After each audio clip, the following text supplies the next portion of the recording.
Good day and welcome to Westchester Talk Radio, westchestertalkradio.com, produced by Sharc Creative. I'm John Marino, and we are brought to you by people like, made possible by Entergy, the Indian Point Energy Center, promising to power up you and promising to power up all of Westchester through April of 2021.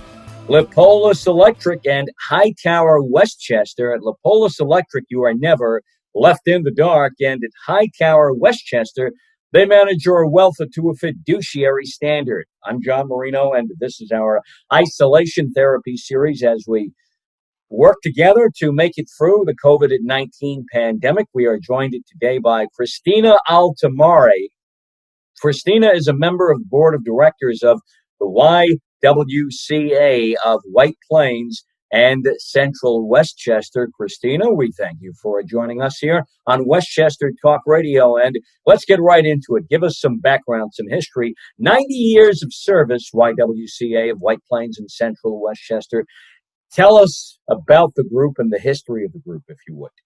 Well, first off, thank you so much for having us, John. You guys have been such a great partner for us with the YWCA and supporting this community, especially during challenging times, right? And, you know, especially during now where our mission of eliminating racism and empowering women is more important and key and critical than ever. And some history of what we do in the community has been dating back, like you said, for the last 90 years, right? We started in 1929 and into 2020, celebrating our 90th celebration. Currently, of course, getting through some of the challenges that do include COVID, but also driving our mission so much so with Black Lives Matter. It's been an incredible journey this year.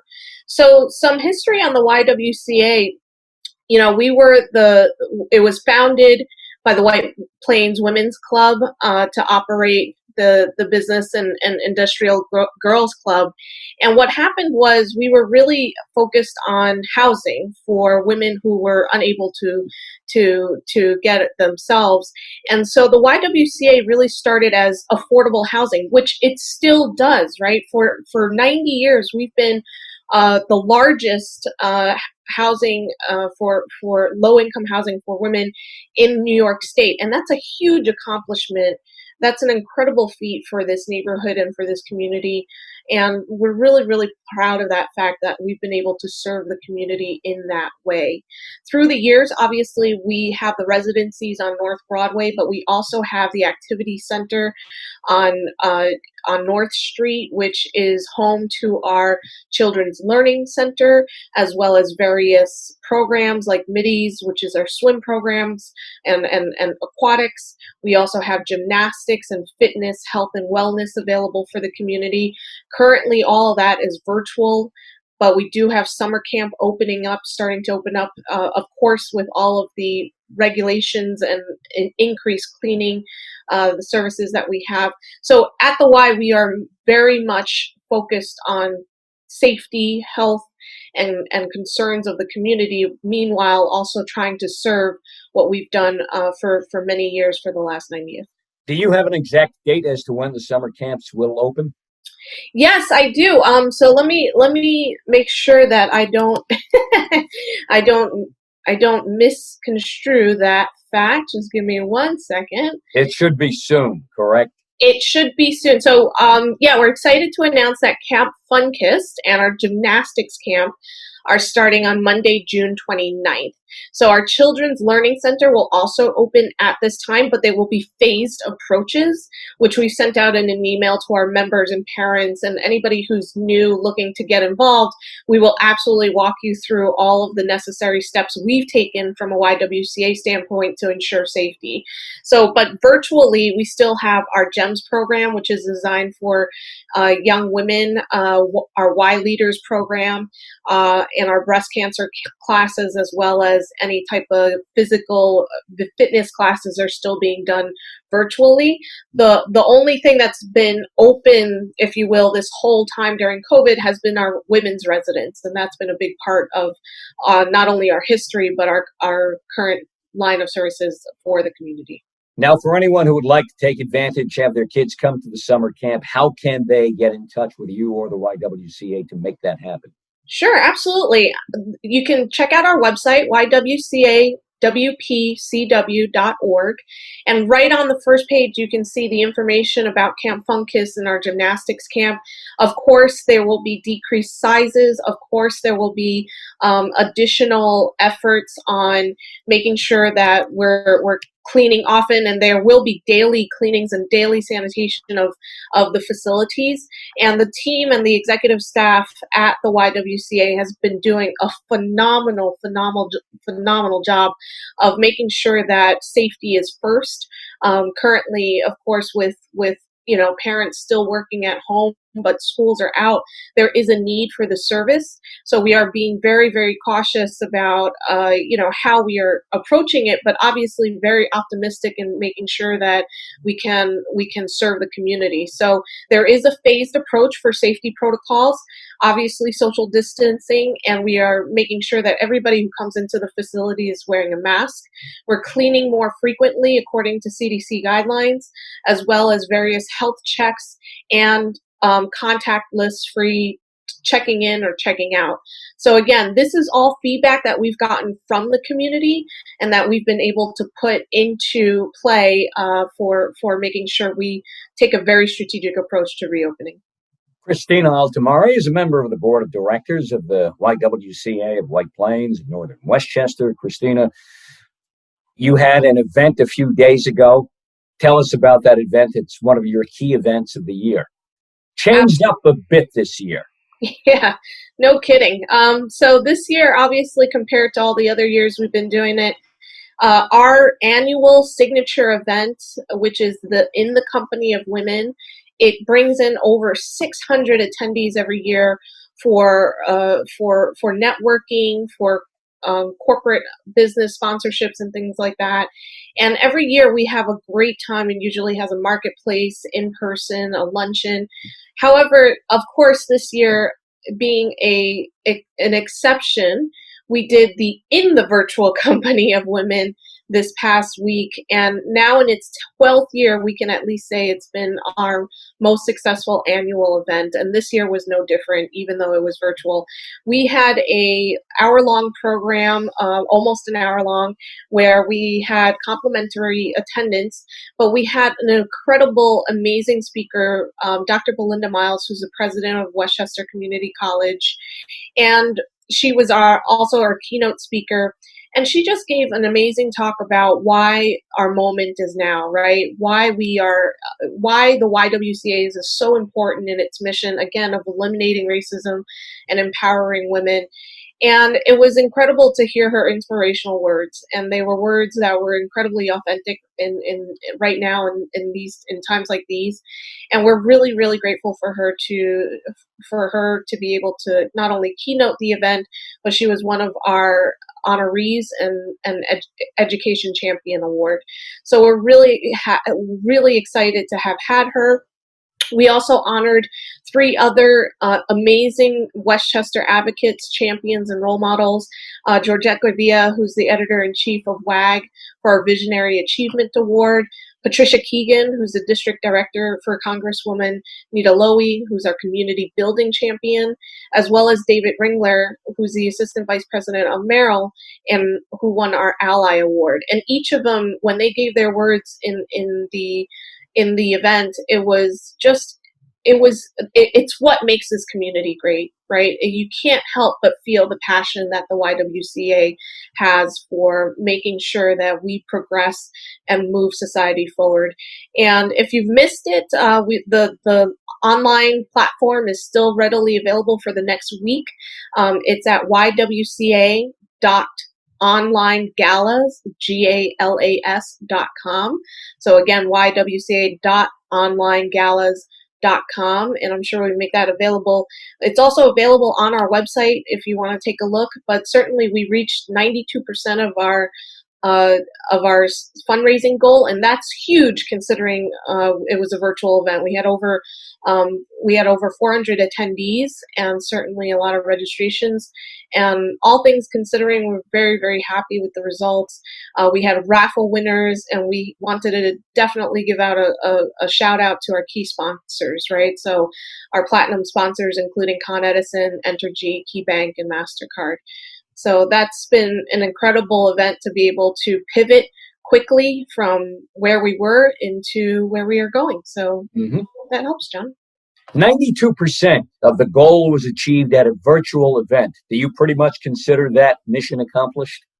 I mean, we could always do more, but I think it was a great testament. It was an incredible testament to how the community rallies around our mission, like I said, especially during challenging times like these.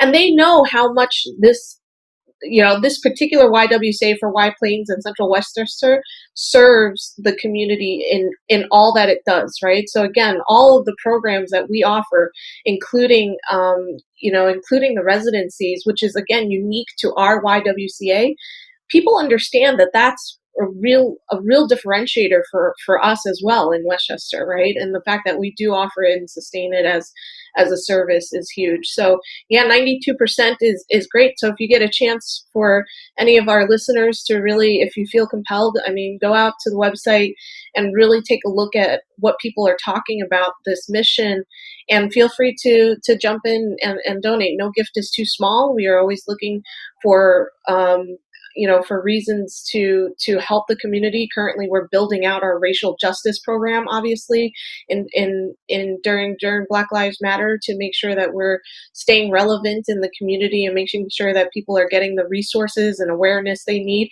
And this is right up our alley. This is part of our mission of eliminating racism. So it's imperative that we do fundraise right now to make sure that those programs are getting to the people that need it. And you see a number like 92% in these times. Does that tell you the community is really stepping up with the YWCA and in other areas too, that people feel like we have to do more because of the circumstances, because of the times we live in now? Absolutely, John. Absolutely. And I think it's important to understand that's what we've been doing the last 90 years, right? We haven't gone away, and we haven't stopped doing this work. And that's why there are so many dedicated advocates of the Y, right? There's an incredible community and support system of the YWCA that spans generations of people who have come to the YWCA, who are parents and with young children at the YWCA, who's now their children or have children who are coming to the Y, right? And so that support has spanned families. And, a shout out to a board of director member, Sahara Lake, who really, who has grown up with the YWCA and now is giving back as part of being board of directors as part of our next gen board. She's 27 years old and has been part of the Y from the very beginning with Camp Funkus. And so really, again, empowering women, right? The other part of our mission, really near and dear to our hearts, and making sure that the leaders of tomorrow come from being raised at the Y, and making sure that they're now getting opportunities, right, to be able to step into some of those roles, which is incredibly, fulfilling for me as a board of directors, but also fulfilling for me as a community member, right? Seeing that. And so definitely encourage the community to become involved, right? There's so many programs, there's so many different ways to really align with the mission. And yeah, we've seen an outpour of community advocacy, especially during COVID when we had to close. There's been an incredible fundraising effort going on with our new Chief Development Officer, Amy Price. And so all of that together has created such a momentum, something that is unique about this year. And we definitely thought we were going to be celebrating our 90th anniversary a different way, but this has been a totally different way of celebrating our 90th with the outpour of support and advocacy from the community. So we could not ask for more, more dedication from our community, but there's plenty to do. And certainly we definitely did see during COVID, a lot of people come out and say, yes, this is a needed service, and yes, I'm going to get involved. Mm-hmm. You have a new board of directors member. You have a new chief development officer. So obviously things are growing and looking up, and that's a testament to the group because of, like we say, the times we live in now. You would think people might be afraid and step back, but people are stepping up and making all this and more possible. Absolutely. I think it's incredible the board of directors that we currently have. I think it's incredible their engagement and dedication to the mission. Certainly our president and CEO Maria Imperial is crucial to that equation and making sure that we are well represented in the community and in the legislature, and she works directly obviously with the New York State legislature to ensure that funding and grants make it down our way. And she just does an incredible job, right? So this is just a full team effort of coming together and making sure that the YWCA can sustain its services and ability to carry out its mission in full to the community and to those in need, right? And so it has been a great journey thus far for our 90th. It's really been a turning point.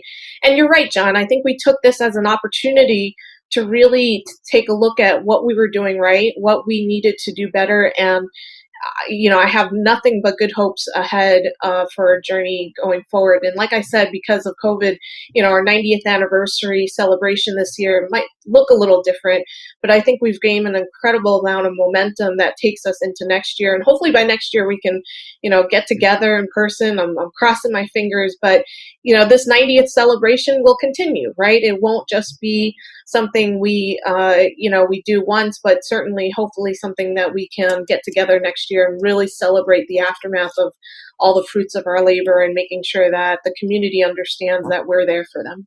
Christina Altomare, YWCA, White Plains, Northern Central Westchester. I always think of Central Westchester, Northern Westchester. As anything above White Plains is Northern Westchester, general parlance. So you got it all covered. All of Westchester is what you do, basically centered in White Plains. Tell us about the digital journal, if you would. Yeah, so part of the, like I said, part of the YWCA.onlinegalas.com work that we did in the virtual company of women, we worked with some great partners, with HRG, our events partner, as well as their production teams, and we had a great platform to be able to showcase, right, our ability to do this event virtually. So within the event, like I said, we have the replay, we have our donation goal, we have bios on our honorees, as well as the digital journal that includes all of the information that we have. And flipping through it, you can take a look at all of the different honorees, their biographies, our sponsors, our benefit committee, and really wanted to give a shout out to our benefit committee too, our 90th anniversary committee, and all of the people involved, because they're the ones who are also making it work, right? Those are the volunteers who are really putting in their time. And like I said, we have the bios for each of our speakers, as well as more information on our community programs. But definitely take a look at the online platform. It's really well put together, and we're really excited to have it, and just thank our partners to be able to pull it together for us. So it was a lot of work on the back end, and we were very, very grateful for being able to pull this virtual event off without a hitch. And it worked out great. We got a lot of great feedback on it. As much as times have changed now, yet you still have some future events in the not too distant future that you do have lined up, I guess. Yeah, so like I said, the 90th celebration will continue on. What it looks like will be a bit different from what we had originally planned and strategically planned for this year, certainly. But for the most part, we will be able to really celebrate what this organization has done. And that's the most important thing, whether it be virtual or in person. It's really talking about our awareness and all the programs that we do offer. And like I said, with the services that we're opening back up June 29th, again, a real focus on health and safety and making sure that we can do that in a phased approach to ensure the safety of our staff as well as our community members, right? So that's going to be our first priority. The events for the 90th celebration, certainly more to come. We will have a few other virtual events this year for celebrating in the 90th, but hopefully, like I said, next year will be a little bit different where we can gather in person. But certainly till the end of the year, all of our events will probably remain virtual or very small in number for in-person to person gatherings. And we will continue the virtual fitness classes as well as standing up more of our racial justice center virtually. So, again, we are doing what we can in the conditions given, I'll say, but certainly we look forward to celebrating with you all and our community in person next year. Christina Altomare, give us all the contact information we need for the YWCA of White Plains and Central Westchester. Now, we're talking address, any pertinent phone numbers, the website again, etc. All right, so my last pitch for the YWCA is please visit us at YWCAWPCW.org. We are located here in White Plains on North Street with our activity center, and Camp Fun Kiss and Gymnastics Camp are starting Monday, June 29th. Our Children's Learning Center will also be starting to rephase open, and we look forward to having you there. All of our information is up on the website, and check out our latest virtual event in the virtual company of women that aired on June 19th, 2020 at ywca.onlinegalas.com. So ywca.onlinegalas.com. All right, that is Christina Altomare with us here on Westchester Talk Radio Board of Directors, YWCA, White Plains, and Central Westchester. Christina, thank you for joining us, and all the best to you. And the YWCA, we thank you for all the work you have done through the last 90 years as an organization, everything you've done since you joined the group, and we know you have much more to go and much more to do, and keep us abreast. We'll talk again soon. Great. Thank you, John. Thank you, everybody. Thank you, Christina Altomare here. Isolation Therapy, Westchester Talk Radio, WestchesterTalkRadio.com, produced by Sharc, that's S-H-A-R-C, Sharc with a C, not a K, creative, and made possible by our good friends at Entergy, the Indian Point Energy Center, Wartburg Healthcare and Rehabilitation in Mount Vernon, Park Sterling Realty, amongst those who make us possible too, and Michael Labriolo, Landscaping Design and Construction. I am John Marino. We are Westchester Talk Radio, WestchesterTalkRadio.com.